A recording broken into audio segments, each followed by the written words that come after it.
Sometimes you just need to take the slips out and bowl defensively. And you also need to be careful with your computer's defense as well. If you need a VPN, go Nord. NordVPN.com/Kimber to get a 2-year contract with a discount, plus 4 extra months and gifts in some markets. It's completely risk-free with Nord's 30-day money-back guarantee.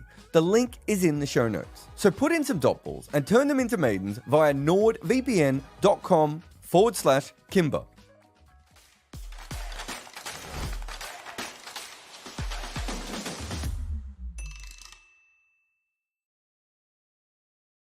And welcome to the Scoreboard. I'm Jared Kimber, and special shout out to Mohit Sharma, who not only went for the most runs in an IPL innings, but then spent most of the batting innings running around without a helmet, despite the fact that Rashid Khan didn't want him to run. I don't think I've ever seen anyone look as consistently lost on the ground as poor Mohit Sharma did.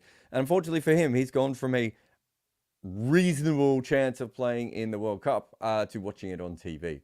It's a weird game, right? Because Akshar Patel went up the order, and I think he was supposed to pinch hit, and then he ended up being an anchor.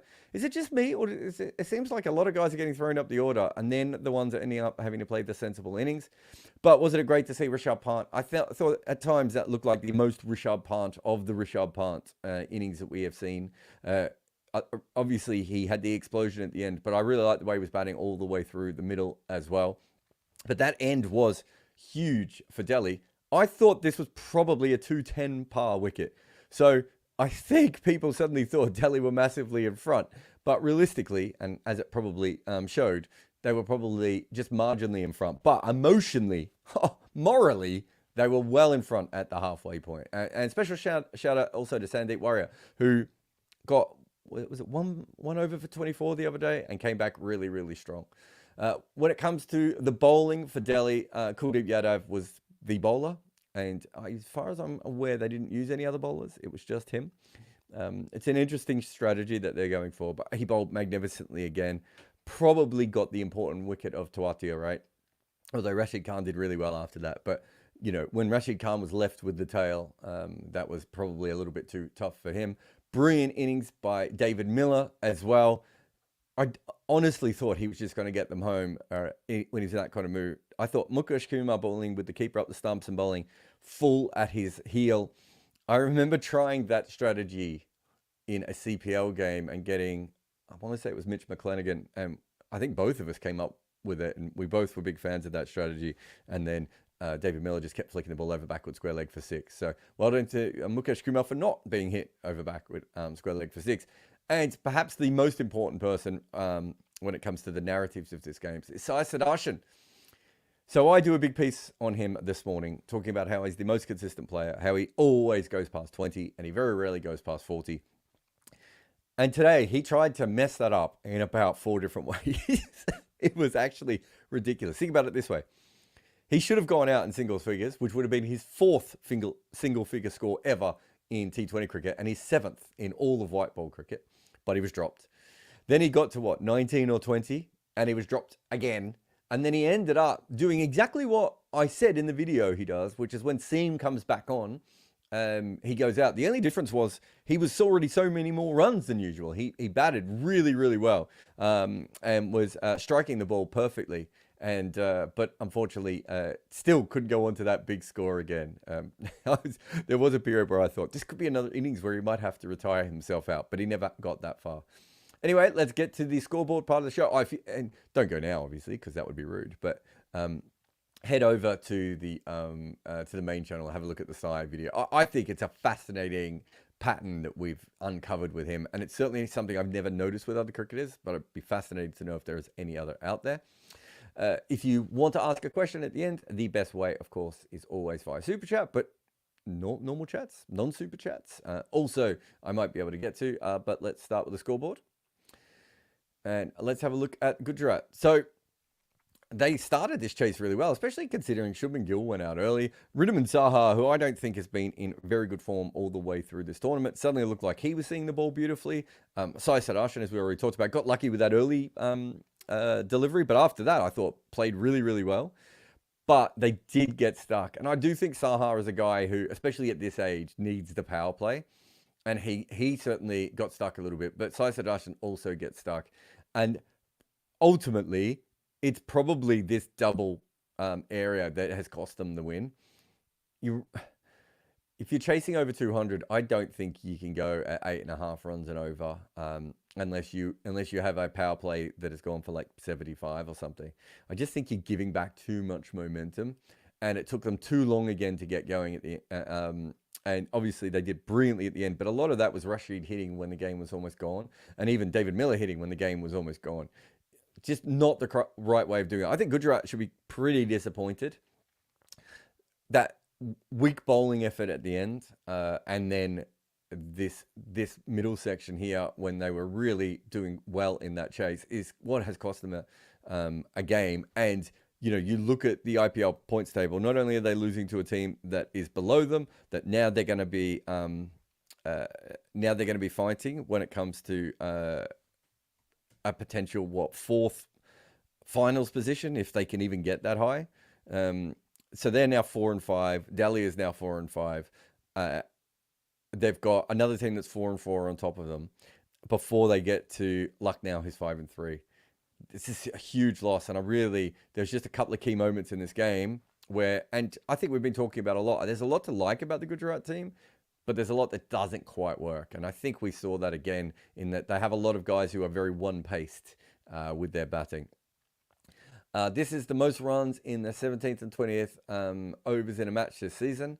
So this was Delhi today, and this was Gujarat today. So it's easy to say that Gujarat bowled poorly, but remember that it was very, very, well, certainly far easier to score at the end than it was at any other time in the game.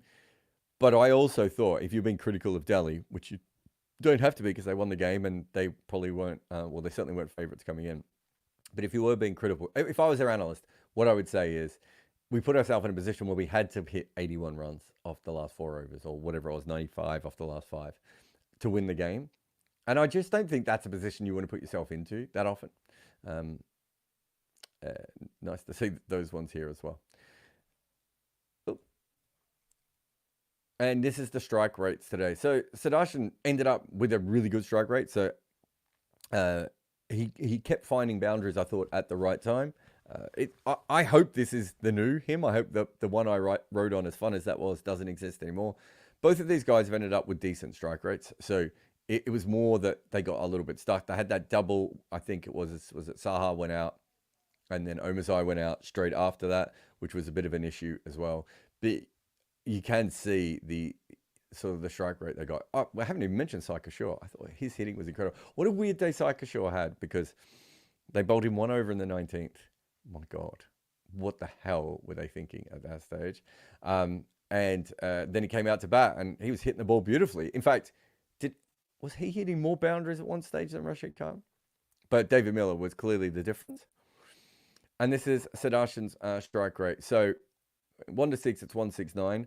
I don't think he has many problems in the power play. This is a fast power play for him, but even so, between over 7 and 11, he was going to get 2 runs a ball. So he was not the problem with them slowing down there. This is an interesting one. I mean, I'd like to have a look at how many balls were involved and all that sort of stuff. But I guess I wonder how much of this is also partly when the seamers came back on. I don't think they were, though, because I think when the seamers came back on is when he went out. Wriddhiman Saha's strike rate today, 220 and 60. I think this is not a fair, well, it is fair because it's what happened. I don't think this is to suggest that this would always happen. But I think he's really well suited to batting in the power play. And I do think he gets very, very stuck once the fielders go out because of the kind of player he is. This is Miller's true values by innings since 2022. So in the first innings, he is negative 17 on true strike rate and a little bit up on true average. It's not a particularly useful cricketer, if we're being honest. He's going slow. That's almost what you would expect of an anchor. But even then, if you're an anchor, you would at least hope that they would average more. And then in the second innings, he's going at a true strike rate of 6.58. So it's a slight plus, but he's getting that at a true average of over 45. I do think when he was coming in a little bit earlier against the spinners, when he first worked out how to play the spinners and, the sweeps and everything became a big change. I do think there was an issue at that stage with him. What's the best way of putting it? Of scoring quite quickly and maybe not taking more risks, but working out how to accumulate a little bit more. I think of recent times, he's kind of gone back to the Miller that frustrates me a little bit more, which is getting himself in before hitting rather than putting pressure on early. He was 10 off 7 today. It just felt, again, he wasn't putting that much pressure on. And the reason that bothers me is because I've seen him be able to do that without being dismissed before, right? This is true values in the second innings. So you can see Rinku Singh, which is ridiculous. True average of plus 70. But Miller, you can see where he comes about here. But also, there's, I would say Miller and Pooran are very similar cricketers in their roles within cricket sides. And Pooran is plus 26 on true average with a plus 33 strike rate. And Miller is down here. So I would like to trade some of this in for him to be around here. But if you have a look, we did a video on MS Dhoni and chasing. Miller is a very good chaser. So I do think there is a part of Miller that likes to knock the ball around for a little while and then get himself into a position where he can win the game, which is, to be fair, exactly what he did today. And this is Delhi's bowling. At the halfway mark, you could get Gujarat at fours. So they were nowhere near even close to a 50% chance of winning this game. And I thought that was quite optimistic, being that these were the bowlers who were going to have to bowl. I didn't have a big issue with Akshar today. Obviously, Kuldeep was fantastic, but all the work is still being done by here. I thought Mukesh bowled okay. And Rasik got a couple of good wickets. Nokia got tonked again. Khalil got tonked again. It's, not ideal. But let's have a look at the first innings as well.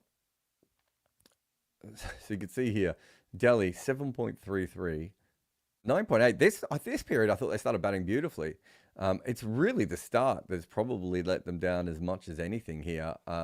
They did lose 3 wickets, but I think what you probably would want and what a better team would be able to do, and part of this was that Delhi had Stubbs and Parel to come.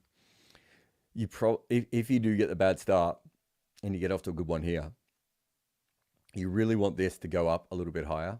So what's that, 9.8 and 10? You want this to be around the 11 to 12 mark and give yourself that extra 10 or so runs. And then if you get the big runs in the last 4 overs, that's fine. But I don't think you can allow the stagnation, only because this is not as replicable as everything else. But is incredible that they've gone at 10 runs and over, 10 runs and over, and then 20 runs and over. Extremes. And a lot of that was Stubbs, strike rate of 371. It's interesting that they brought Hope back, and obviously with Warner gone, they got the sort of a fast start from these two, but it didn't really go anywhere. He played the anchor role, but still ended up with a strike rate of 153. I thought he was fantastic, but this is the innings that changed everything, and probably, obviously, has now won them that game. This is Akshar Patel's strike rate by bowling type. I don't think this is off many balls. I don't have the script in front of me, sorry. But you could see against right arm pace, he's got a strike rate of 81. Leg spin, a strike rate of 152. And left arm wrist spin, 250. This is interesting because this is wrist spin that is spinning away from him. And so generally you would expect the left-hander to be better at normal leg spin. But of course, this is Rashid Khan and this is Noor Ahmed. There is a downgrade in talent between those two. But this is the one I find really, really fascinating. As I said, I don't think that's from many balls. Abhishek bowled like 2 balls to him or something like that. And this is his true values by bowling type since 2022. And so this is left arm finger spin. So he's good as true strike rate of 50 there. And so what's that? Half a run a ball better than a normal batter. And then a true average of 3.75. Fantastic record. We're all on side with that record. Oh, that says left arm finger spin. I reckon that is wrist spin. Oh no, right arm wrist spin. Yeah, sorry, I'm just getting confused here. So left arm finger spin, and then this is the off spinners. That's still a really good option against off spin. He's plus on true strike rate, and he's not getting out to it. It's not from a lot of options, but you would think that people have tried off spin against him before. This is really interesting that he's so good against left arm pace, and then against leg spin, not as good. So he's a slight minus on true strike rate with a true average of 6. I find that fascinating. So he might be the kind of player that prefers finger spin, prefers it coming flat towards him rather than going up out of the hand. I don't know. But we talked about this in the Sudarshan piece. So you got another guy here who's negative on right arm pace. And this is the sort of thing that holds him back from being a proper top order batter, right? Because he's going to face a lot of right arm pace and he can stay in against it, but he's quite slow against it compared to everything else. So that's, again, not a normal pattern. Because these are the two things that most left-handers should be over here about around where this one is. So it's very, very different from that.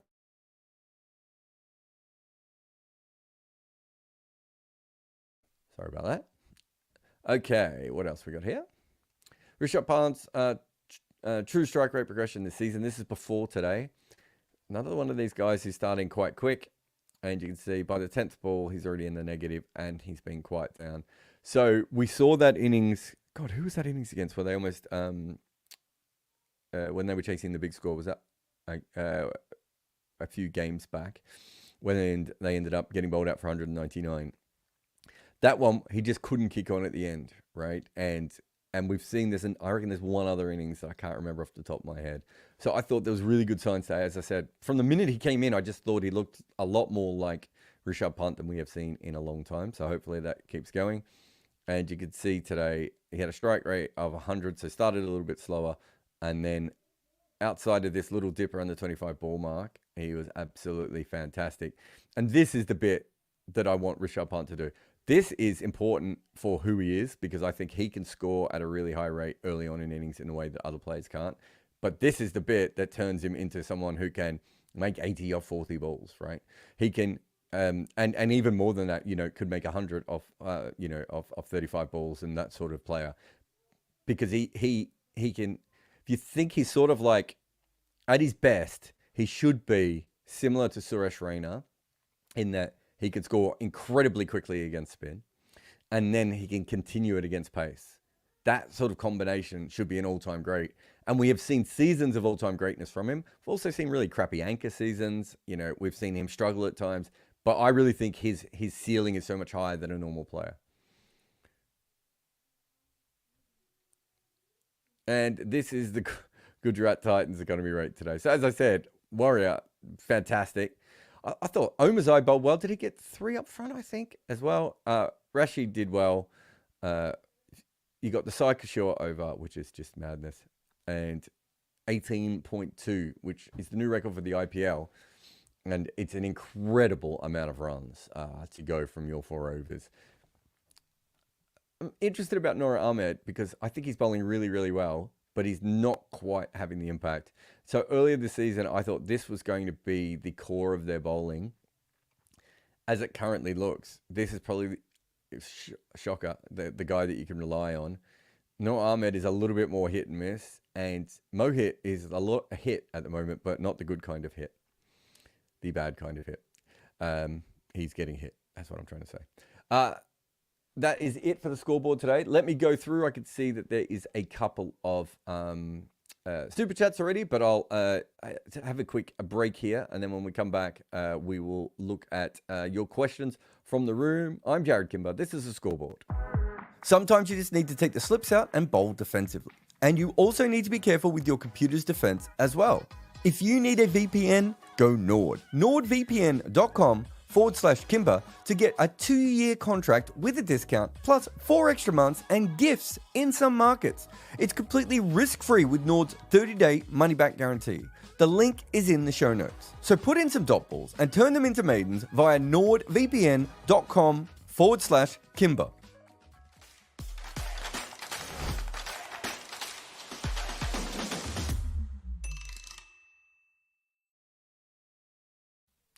All right, let's get to the questions. Box said, you said making flat first-class pitches makes faster bowlers can manufacture wickets, but wouldn't that make your batters unable to handle spicy wickets? England want to give up Cook and Trott for Cummins. Okay. New Zealand still play absolutely brilliant on spicy wickets. And how many years ago was it now? 8 or 9 years ago, they made all their first-class wickets flatter. So how come they're still really good on green tops and handling those conditions?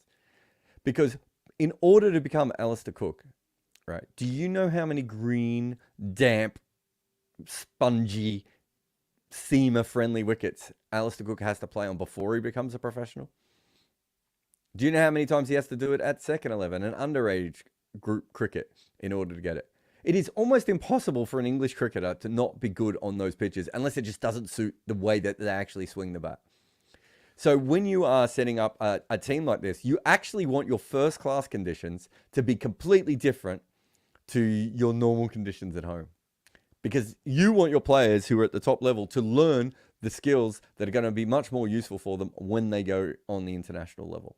Now, in some places, that's just impossible. Like Bangladesh probably isn't going to have bouncy wickets, right? And England might have spinning wickets, but they still won't be like subcontinental wickets. And there's ways of doing that. But you can make flatter wickets. That's the one thing that everyone can do. And then you say it's up to the bowlers to work out how to manufacture wickets on flat pitches. And the batters get used to being able to trust the line and swing through the line so when they get on other surfaces. I think that's the best option if you're producing cricketers. Vishal says, can Prithvi Shaw still make it? His shots look too good, but then he struggles to carry on. Yeah, I still think he's a fantastic prospect. I thought it was silly for them not to pick him at the start of the year.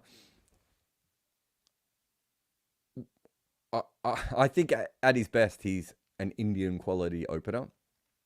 International quality opener, I should say. But he has holes in his game, and I don't always think he makes the right kinds of shot choices.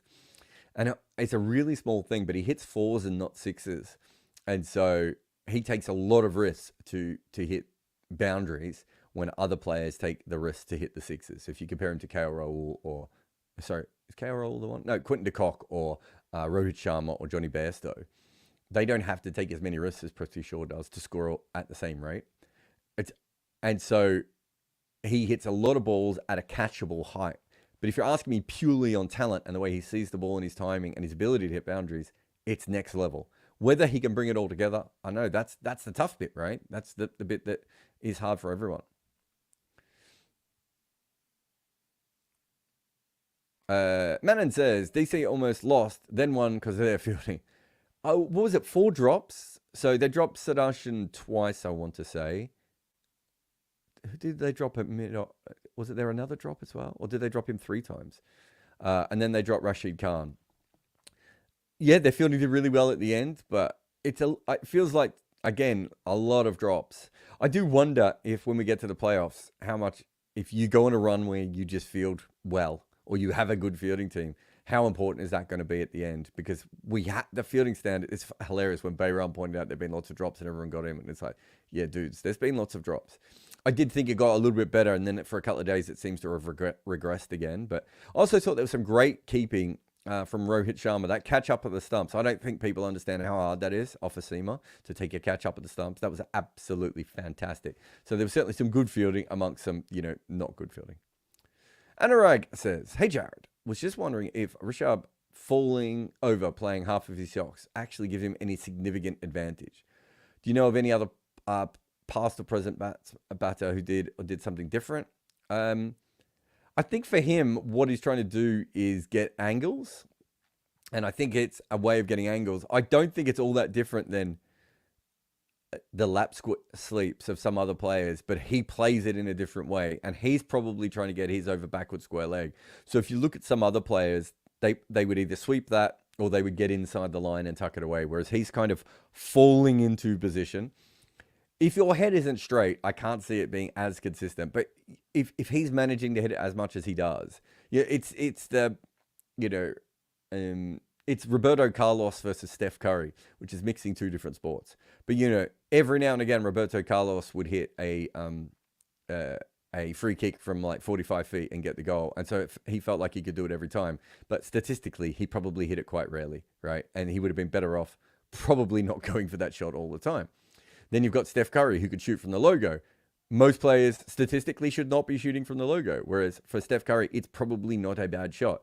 So Rishabh Pant, you would be working with the coaches and the analysts to say, what do you think? Because I can play a different way, or we can look at other ways of hitting it, or is it working for me? And that's the way you do things, right? You don't want to, if it's natural to him and it's working for him, you don't take it away. If you can prove to him that it's not working, then I think it's fair, and he'll take that on board. You know, he might not agree with it, but he can make an informed decision then. Hund says, Rohit Sharma is just a few months younger than Warner and still performing in all three formats, while Warner has looked finished for a while. Do you think players with different techniques are... Oh, my God, Hund. What are you doing to me, Hund? My God. Where is the rest of this question? Because now we're all invested, Hund. We need to get to the end of it. Definitely by age, or is it just luck and happens at random? Warner is also fitter than Rohit, or is it talent level? It can be talent level at some levels, probably not between Rohit and Warner. It just depends on what ages in your body, right? So we wouldn't say that Brad Hodge is a better cricketer than Rahul Dravid, right? Or than, sorry, Hodgie, if you're watching, or than AB de Villiers, or, than other players. But Brad Hodge was still able to play at a very high level at a very old age, right? 45, 46. And most players probably would not be able to do that. That is because their eyes would have gone, their reflexes would have gone. One big thing with cricketers is, with batters, fingers and touch in your hands, your back, and your knees are the three, and then eyesight, of course. Those are the 3-4 things. So if your back gets stiff, you find it harder to move, and you become a bit more of a target. If your knees get injured, your bat path changes. And so you go from usually having a very straight bat path, like most batters do, to coming out wider. And you've been batting your whole life with one bat path, and you've got a different one. Your hands don't feel perfectly on the bat anymore. You don't have that same feel. And obviously eyesight, right? All these things matter. And so, it's not necessarily about talent or about anything else. It can just be what degrades on your body. And sometimes people get to a certain age and they just don't want to put their body and their mind through all the tribulations, right? It's as simple as that. You also then have some players who mature very late. And so, look at someone like Graham Gooch or Misbah al-Haq, right? During their peak batting years, or certainly the years coming up to their peak batting years, they weren't great players, but they become excellent players as time goes on. Rahul says, why is Nortje so terrible now? I would assume that Nortje is still not fully fit. He's not 95 miles an hour at the moment, consistently. I don't think he's in control of his slower balls. When he was at his absolute best, he was either bowling 95 miles an hour or he was bowling 2 or 3 different slower balls. He was incredibly accurate for a bowler of his pace. He doesn't look accurate to me anymore. He doesn't look like he has a good slower ball at all anymore, which a couple of years ago would have been a weird thing to say. And he's not as quick as he used to be. It's 3 pretty big things to take away from one dude, right? And Kavati, why is that coming up so weird and small? Kavati, sorry. Says, will you pick both Sanju and Pant in your World Cup team? I wouldn't pick Sanju just because I don't know where he would fit into this side. I would pick him if I wanted him to bat at number 3, but I don't think I would really need him to bat number 3 in the Indian side. So if you had a hole at number 3, I've been thinking about this a lot. If I was, Rohit or Ajit or Rahul Dravid, I just realized I know Ajit and Rahul Dravid. I should just ask them. But if I was them, I think what I would do is I would pick the batters first, right? And then I would go, what's the hole? Because they have so many different wicket-keeping options available to them.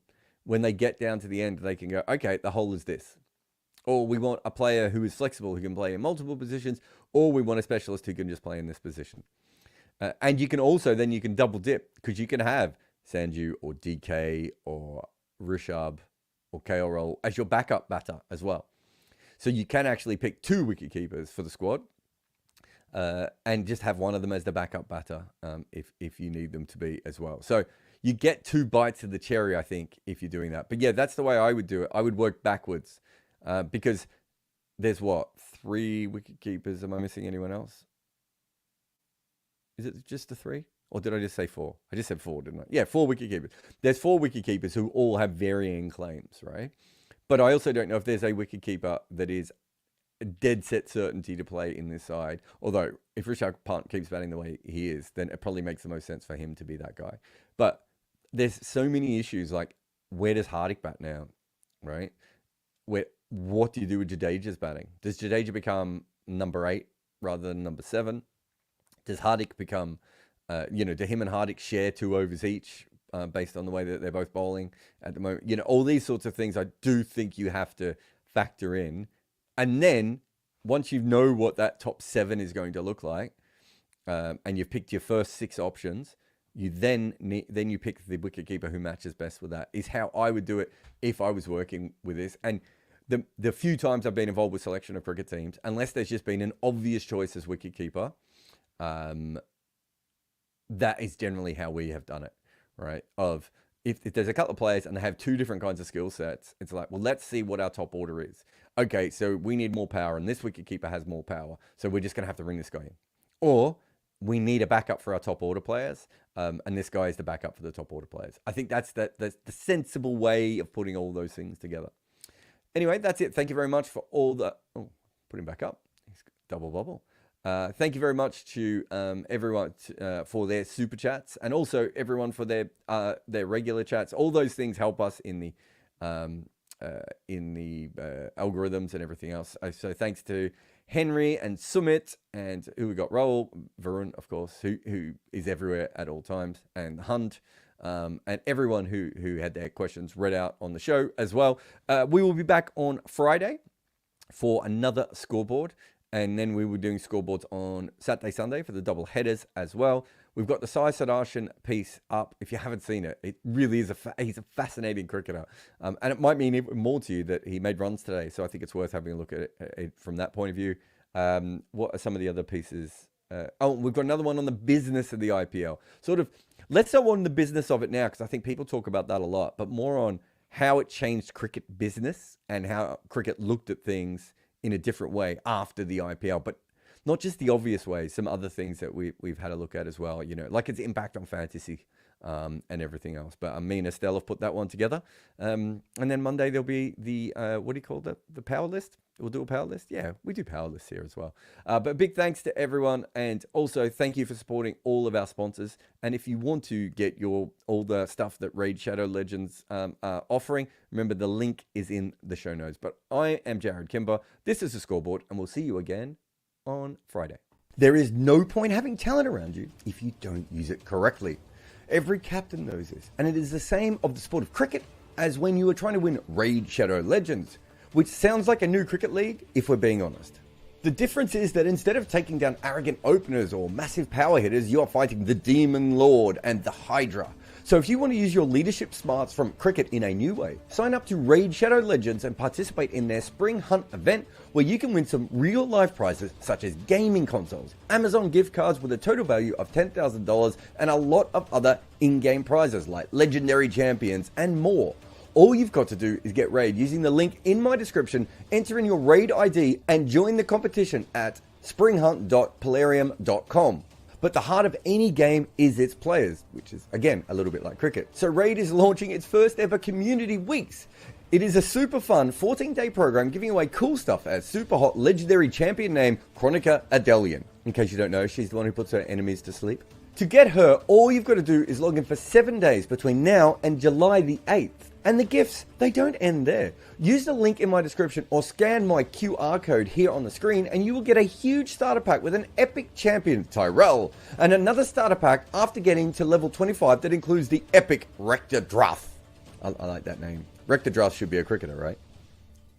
And I'm already keeping stats on both of them in case I need to beat you, because you can actually play against me by finding my handle, The Good Jord. And after installing Raid via my link, make sure to use the promo code SPRINGHUMP24 to get silver and more. Who doesn't want silver? So click the link in the description and become the captain of your Raid Shadow League.